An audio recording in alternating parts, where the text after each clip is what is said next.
তৃতীয় ধাপে মানিকগঞ্জ সদর ও সাটুরিয়া উপজেলায় ভোট হচ্ছে ইভিএমে। এই মুহূর্তে মানিকগঞ্জ সদরে আছেন সহকর্মী রুবায়েত হাসান। তার কাছে জানবো ভোট গ্রহণের সবশেষ তথ্য। রুবায়েত, মানিকগঞ্জে কেন্দ্রগুলোতে ভোটার উপস্থিতি কেমন দেখছেন, আর ইভিএমে ভোট গ্রহণে কোনো সমস্যা হচ্ছে কি?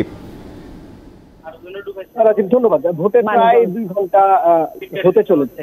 এই 2 ঘন্টায় আপনাকে যদি পরিসংখ্যান প্রায় হতে চলেছে এই 2 ঘন্টায় আপনাকে যদি পরিসংখ্যান দেই, প্রায় বলা যায় 4,30,000 ভোটার এই 2 উপজেলা অর্থাৎ মানিকগঞ্জ সদর এবং পাশের উপজেলা সাটুরিয়া মিলে সেখানে ভোটের হার আশঙ্কাজনকভাবে কম। এই 2 ঘন্টায় যদি এই যে পাশাপাশি 2টি কক্ষ, এই 2টি কক্ষতে প্রায় 750 ভোটার রয়েছে। এই 750 ভোটারের মধ্যে এখন পর্যন্ত এই 2 ঘন্টায় একটি কক্ষে আমি দেখতে পাচ্ছি মাত্র 7টি ভোট, অপর একটি কক্ষে এখন পর্যন্ত 9 থেকে 10টির মতো 9টি ভোট কাস্ট হয়েছে।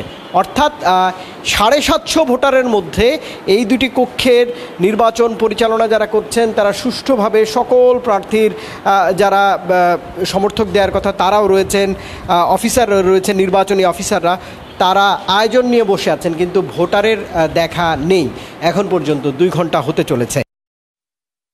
হাড্ডাহাড্ডি লড়াই করবেন বলে যদিও সরকার দলীয় দুজন, যদিও এবারই মার্কা ছাড়া ভোট হচ্ছে। একজনের মার্কা মোটরসাইকেল এবং আরেকজন কাপ্পিরিচ।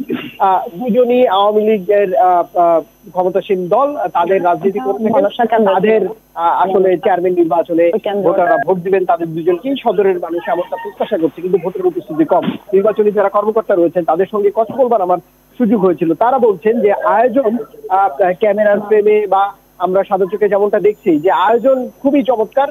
আইন শৃঙ্খলা রক্ষাকারী বাহিনীর সদস্যরা কেন্দ্রে রয়েছেন এবং নির্বাচনী কর্মকর্তারা এই দায়িত্বগুলো পালন করছেন। কিন্তু ভোটারদের সঙ্গে কথা বলেছি, তারা বলছেন বেলা গড়ালে হয়তো বাড়বে, কিন্তু সেটা কতটা বাড়বে।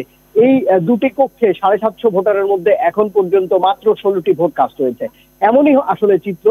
তবে সাটুরিয়া থেকে যেই খবর এসছে আমার কাছে, সেখানেও ভোটের উপস্থিতি খুবই কম, যদিও গ্রামাঞ্চল। তারা বলছেন যে বেলা বাড়ার সাথে সাথে হয়তো এই ভোটের উপস্থিতি আরো বাড়বে। যদিও গ্রামাঞ্চল তারা বলছেন যে বেলা বাড়ার সাথে সাথে হয়তো এই ভোটের উপস্থিতি আরো বাড়বে, তবে নির্বাচনী কর্মকর্তারা বলছেন তারা।